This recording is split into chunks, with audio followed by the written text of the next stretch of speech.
Now, thanks to 90 Mile Wines and Anytime Fitness Glenelg, it's Chewing the Fat with Bevan Jones. Yes, and g'day and welcome to another edition of Chewing the Fat. Boy, oh boy, we're joined by another legend today. He's played 307 games of SANFL footy for Norwood, 15 times represented South Australia. He's also won the Magarey Medal in 1981, two-time premiership player in 82 and 84, and in 2002 he was awarded with the SANFL induction into the Hall of Fame. He's done it all. Michael Aish, great to have you on Chewing the Fat, mate. Lovely to be here, mate. Great to have you here. I should give a big shout out to Rue and the Alma for letting us film here today. Thanks, Rue. Well done, Rue. And to Bigford's, of course, our sponsor. You can see our ready drink iced coffee here as well, and Beresford Wines and Anytime Fitness Glenelg. Thanks, guys, for that. Mate, so much to talk about, but let's start with your journey. How did it all happen? How did you end up playing for the Norwood Footy Club? Well, Bevo, interesting one, because I lived in the West Torrens district. I went to school in the West Adelaide district, primary school. So I played mini league for West Adelaide for many years. And then when I finished school, it was either senior school, it was either West Torrens or Norwood. And I actually went out to West Torrens. They invited me out there for training. Went out there, Norwood got a hold of that. Mike Coward, actually, who was a journalist and for the Advertiser, and a mad Norwood man, and he wrote an article, and so Norwood got on the phone straight away and said, hey, what's going on? And I was always going to go to Norwood. My dad played there for 10 years, and, you know, that was where my passion was, and so ended up in Norwood in 79. And so there was always that, I guess, all those VFL clubs that were always targeting you because you're such a superstar. Was it ever tempting to go over to Victoria and play in the VFL? Look, it was, and in some respects, do I regret not going? A little bit, because I signed a Form 4 with Richmond in 1980. So, and then of course won the medal in 81. So probably if I left it another year, you could have added a 0 onto it or something like that. It didn't eventuate, but and then ended up Richmond, Carlton, Sydney, Brisbane, St Kilda. There's quite a few, and to be honest with you, I think the reason why I didn't go was probably a bit of anxiety, and suffered from a bit of anxiety back then. So ended up staying at Norwood. So in some respects, opportunities might have been a bit broader had I gone, but hey, 15 years at Norwood is I cherish that.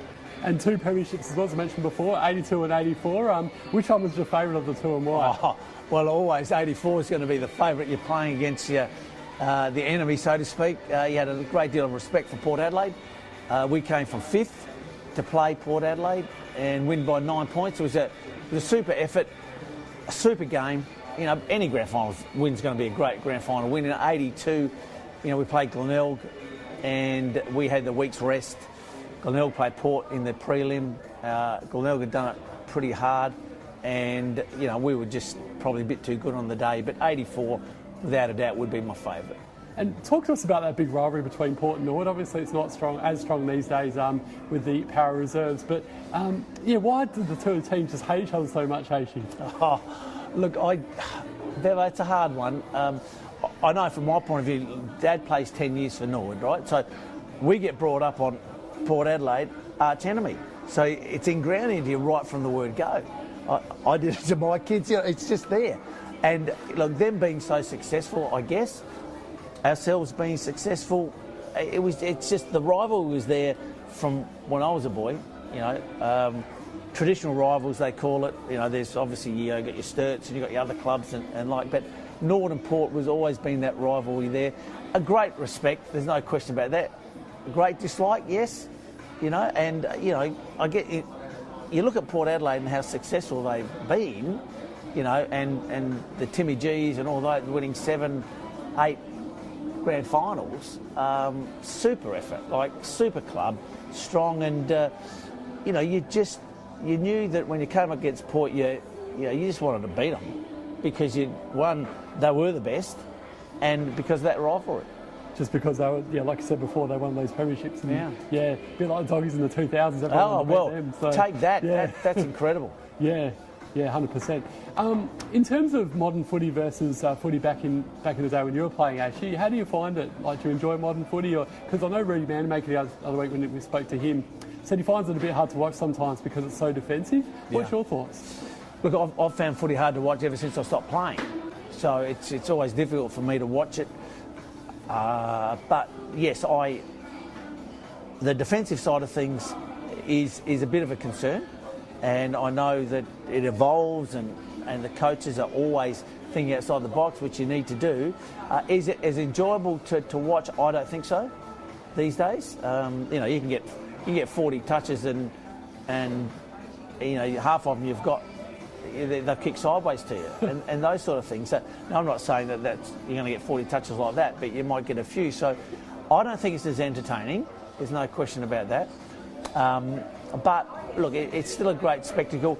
I think that the talent is certainly still there. You have to be talented. The dynamics of that now in respects to awareness and skill level is just jumped up incredibly because of the pace and all that. So the awareness and the skill level to be able to get out of trouble or know where someone is and get rid of the ball before you get tackled is incredibly good. That's what I like about it. Yeah, it's very, very skillful, that's for sure. Definitely right there, Aishy. In terms of state footy, I mentioned before you played 15 games for South Australia, which is a remarkable effort, and you captained the state a couple of times as well, which is a terrific achievement. How did you find playing for South Australia and playing against the best in Australia as well? Oh, I loved it. Look, it was always great to play Victoria. I remember 86, I think it was, maybe, when we played Victoria over there, and it had been pouring with rain the whole week, and we're playing against the guys like Ablett, Dunstall, Lockett, Lyon, Brereton. It was just incredible. But to play state footy with guys from the AFL, as it was back then, or the VFL, and the SANFL, you get some great friendships. One of my good mates, Grantley Filkey, just the bonds are there forever. And that's what you love about footy, not just your teammates, but that and pitting yourself against the best, in the leagues was fantastic. We used to struggle against Western Australia a bit over there in particular, but the chance to play in those games, and I remember in the early '80s at Footy Park, with the crowds, they're huge, and those games against the VFL were massive. Yeah, it was fantastic. And I heard a funny story from Rudy off air the other day that yourself, Rudy Mendemaker, and Gary McIntosh, good old Macca, that rugged Norwood number 14, you guys roomed together after a state game once and got into a bit of mischief. Tell us more about that, Aishy. Well, I can't really tell you what we got up to, but I can't remember Macca being involved, but I remember it is that we were on a state camp. It was a bit of a camp down at Footy Park, and we stayed in the hotel across the way from the Lakes Resort, I think it was, or the Lakes Hotel. And I'm pretty sure that I was bunked in with Rudy, and I don't know if Rudy came home that night or whatever, or Rudy was always on his phone. That's what I remember about it, but there was probably a little bit more happened, Bevo, but we'll keep that under the table for now. No, that's understandable. And your toughest opponent, actually, no doubt you played against some very, very tough opponents over the years, but who was your toughest and why? Oh, without doubt, I think Trevor Rowe from the Doggies. Very disciplined, very fit, could run really well, and he would just he wouldn't worry about the footy. He'd run with you, and then he had the ability to run with you and then run off you as well. So it was challenging for me against him. But you had Tony Giles in my first couple of years as a halfback for Port, extremely difficult.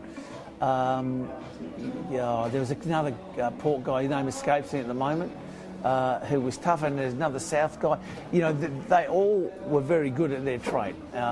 You just had to work a bit harder, and they did their jobs very well. And I must admit, I think Trevor Rowe probably nutted me on more times than I would have liked. Well, 1981 Magarey Medal. You're obviously named as the best player in the whole of South Australia, as the best and fairest. That just must have been incredible. Yeah, look, that year, I guess, what's my third year in the comp, then full-time as a ruck rover and partnered with Keith Thomas. So we were, tag teaming, and Keith, very underrated player, if you ask me. He was a brilliant player. So we were just fit, you just get fit and healthy, and I'm fortunate enough to have a good year and just managed to edge out Magarey, I think it was, by 4 or 5 votes. So I think it was the first year that they actually, both umpires voted 3-2-1, not just one umpire. So yeah, look, I look back with great memories of winning that and my first game and premierships. It's all a part of it. And I mentioned at the start of the show as well, 2002 you were inducted into the SANFL Hall of Fame with all those legends. That must have been a real thrill for you as well. Yeah, look, I guess, you play footy because you love it. You wouldn't change anything. You'd always go back and play. And, to be awarded anything like that is just something very special. You look back, I think from my own personal view, I look back with great memories to think that I was privileged enough to play 15 years for the Norwood Footy Club, play some state games, we played an international game against West Australia in BC Stadium in Canada, with some guys as a state representative. Things like that, they're great memories. You can show your kids, your grandkids, and it's all a part of it. And I know state footy now is no longer, which is a bit sad, and it would be great to have it, but I don't think it's ever going to happen. But look, anyone who wants to play any sort of level footy, and if you manage to get to the top level, I just say, you've just got to sacrifice, you've got to do it, whatever you can to get there, because you'll look back and think you've been very fortunate. You don't go so fast, they say. Like I said, those 15 years probably just flew, didn't they? They fly. Yeah. Absolutely they fly. They don't necessarily fly when you're doing your pre-season training, because that is such a slog. We used to do it up at Flinders Uni when I first started, and man, they've got plenty of hills up there, and that was tough. Training certainly changed over the years. The way they go about it now with the 2K or 3K time trials, we used to do the 10K runs and all that, and then do some interval stuff. Excuse me, but certainly changed. But again, when people ask, would you do it all again? I think I said that you would. No matter how your body's feeling after all these years and it starts to break down, you would go back and do it. And hey, we got paid, yes. Some got paid some good money, some maybe not as good, but you would have played if you got no money. Yeah, I think the friendships, on myself even personally playing footy for 20 plus years, and the friendships that you make are just lifetime friends, and it's just so awesome for sure. Aishy, in terms of, obviously these days a lot of talk about concussion, and we've seen Katie McCartan from St Kilda have to pull the pin for the next year to see how he goes, and it's so sad to see such a young guy who's got so much talent. Now, you played with a helmet. Do you think it made a difference, and can you see more players wearing helmets in the future? A good question. I don't know if that helmet actually really did a great deal. Now, what I was told sometimes afterwards is that Phil Narkle, I think it was, who played for West Australia, had sort of that quite a padded one, looked like a bit of an egg, and Neville Roberts wore one for his cheekbones at one stage.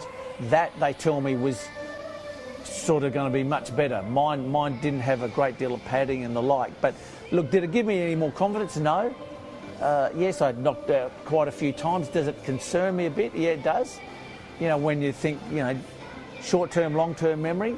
I sometimes think my short-term memory is probably not as good as it could have been.